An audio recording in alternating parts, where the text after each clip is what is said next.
Hello, this is MD McCollum. I'm a longtime iClone user, and what we're going to do today is take a look at some of the animation tools in iClone for animating a character. So let's go ahead and get started.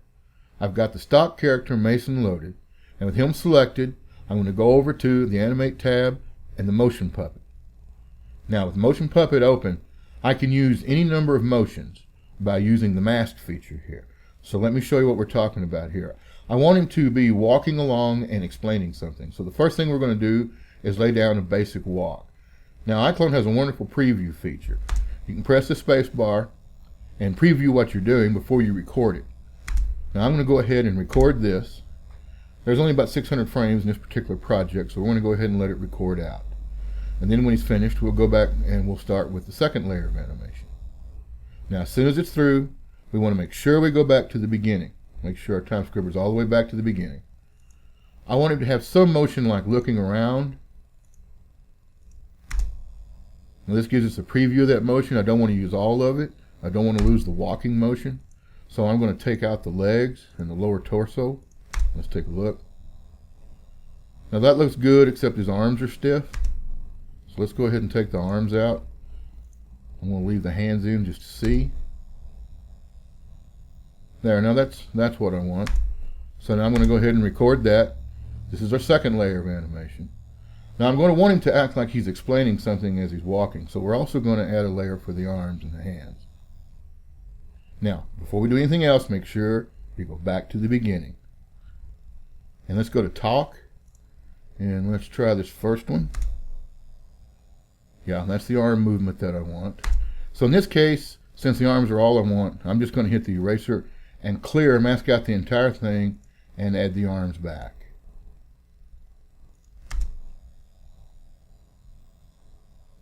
Let's go ahead and add the hands back with it.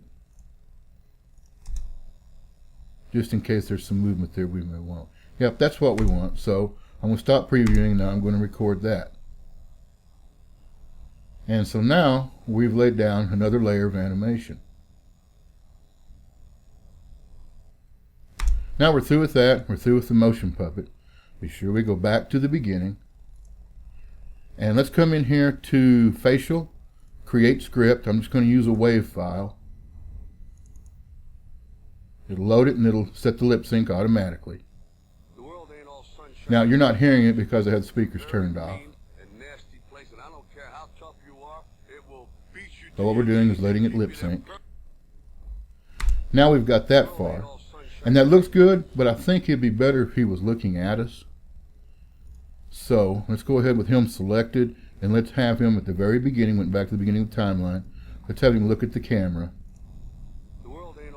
Okay. Now I'm going to turn on my speakers. It may get a little rough here. And let's see what we've got. The world ain't all sunshine and rainbows. It's a very mean and nasty place, and I don't care how tough you are, it will beat you to your knees and keep you there Okay. Now we've laid down that much. Turn my speakers back off. And let's say we want to go ahead and have him grimace a little. Well, let's go back to the very beginning. Go back to Animate with him selected, and let's go to Facial Puppet. We're using Mason. Let's see. Smiley, yeah, angry, that's what we want. And you can have a little preview here, and you can see what it does to his face. So let's go ahead and record. And you just move your mouse as he's walking. And what that's doing is making him grimace and moving these muscles that you have highlighted in this motion puppet. Okay, now we've got all that done. I'm going to turn the speakers back on. And let's see what we have. The world ain't all sunshine and rainbows. It's a very mean and nasty place, and I don't care how tough you are. Okay, we've got that much. Now, let's go back and let's take a look, say, at his lip sync. We don't need the project. What we actually need up is just the character. So I'll click on this object-related track. That brings him up. And what I'm going to do next is go in and look for the Visimi. We're going to open that up. Now, this is where the actual Visimis are. Like right here, there's a TLD. We don't need that because there's nothing being said. A TH, a TH. What we actually need is a none, which is right there. And we need this to start with a TH. This W needs to move over here. And you just double click on either one of the phonemes, or you double click somewhere in this line, and that'll bring up the slips editor. And that is where you can go ahead and make your own changes to it. So this is how you'd come in and adjust. The world ain't all sunshine and rainbows. It's a very mean and nasty place, and I don't care how tough you are, it will beat you to your knees and keep you there. Now you can spend as much time on adjusting lip sync as you want to. This is just one of the methods of animating a character. Now another way to animate a character is their built-in motions or their personas. So what you do is select the character, right click, go to perform. In this case there's a stand to sit, and I want her in a sitting position. I don't really want this part of the animation, but this is going to put her in a sitting position for me. Now that she's in the sitting position, I'm going to right click and I'm going to remove object animation and go back to the beginning. Now she's no longer going to sit down, but she's in a sitting position, which is what I need her to be. Now with her selected, I'm going to go ahead and open up the motion puppet again. And what we want her to do is be talking. So I'm going to go ahead and preview. There's what it would look like. So let's mask out the legs and the bottom part of the torso. And let's go ahead and record that. Now I'm just going to record to about probably 450 frames or so. Okay. Now we have that. Let's go back to the beginning. And let's go ahead and let's have her look at us. Look at camera. And then I'm going to press in. Sorry, I had her hair selected. I'm going to select her and press in. And what this is going to do is allow me, you can go into bone mode if you want to see what the bones look like. But with mirror checked, I'm just going to move her arms up and over a little. And probably a little forward. If you can hear the rain, that's because it's starting to rain here, and we don't get that a lot these last 10 years. So we're glad. I'm not going to complain. It's going to get a little loud. We can pretty much make these changes. And they're now all part of our motion.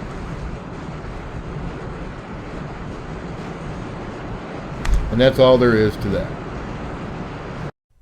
Now let's take a look at using a two-handed weapon. And the easiest way to do that is using the reach target with a couple of dummies. So let's go over to props, 3D blocks, and let's grab a primitive that has the least amount of faces, like the box. And then let's scale it down to 10. You can make it smaller if you want to, but I want you to be able to see it.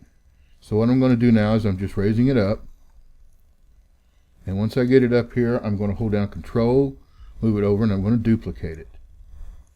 Now I'm going to select my character, go to Animation, go to Reach Target. And what I'm going to do is have it reach for these boxes. Now this is just preliminary setup right here. We'll be coming back in a second and I'll show you why. But we're not going to have them reach for the staff because there's no particular place built into this staff or this dummy for him to reach for. So we're going to create our own dummies for him to reach. That's why we have these. So what we do to position it is we actually use the dummies to position it. So what I'm doing is I have selected the dummy. And let me select the shaft.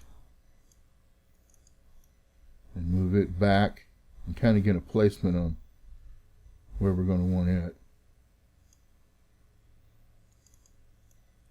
Now you want to take more time than I'm doing here, but as you can see, I'm moving the hand into place by moving these dummies.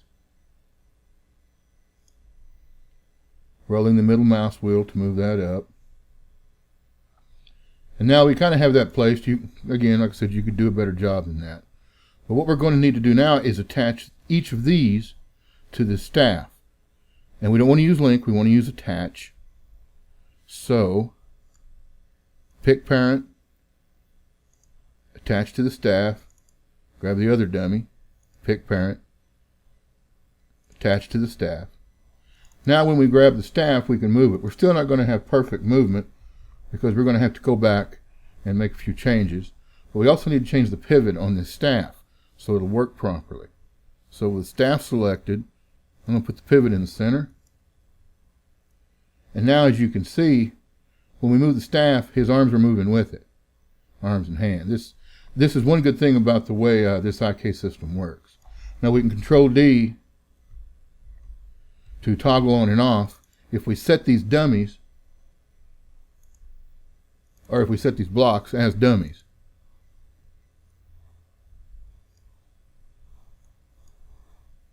set as dummy, set as dummy, and now Control D will toggle those on and off. But in order for his hands to keep up with it, we're going to need to go in and make another change. Because if you notice, when we change this, his hands aren't staying up with it. They're not rotating with it. So what we're going to do to make that work is go back and select our character, go back to Animate, into Reach Target, and we're going to drill down into Reach Target, and we're going to hit Rotation. Now this is going to make, chances are, the way you have it set up, it's going to make the hand distort out of place. But we're going to fix that in a minute. Go to the other one and do the same thing. Rotation. Now we're through with that. Now the reason this is doing this, and I'll show you what it's doing, is our dummies, our boxes, aren't rotated properly. So we're just going to rotate those around. And that'll solve that little problem.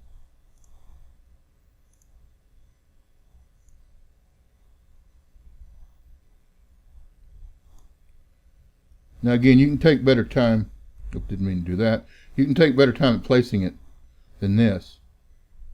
Take more time. But now what we've accomplished is the hands will actually follow with the staff.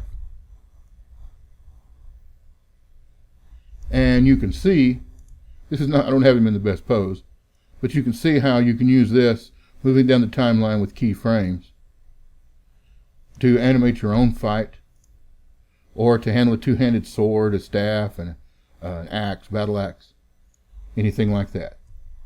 Dummies just make it a lot easier to hook up and work with.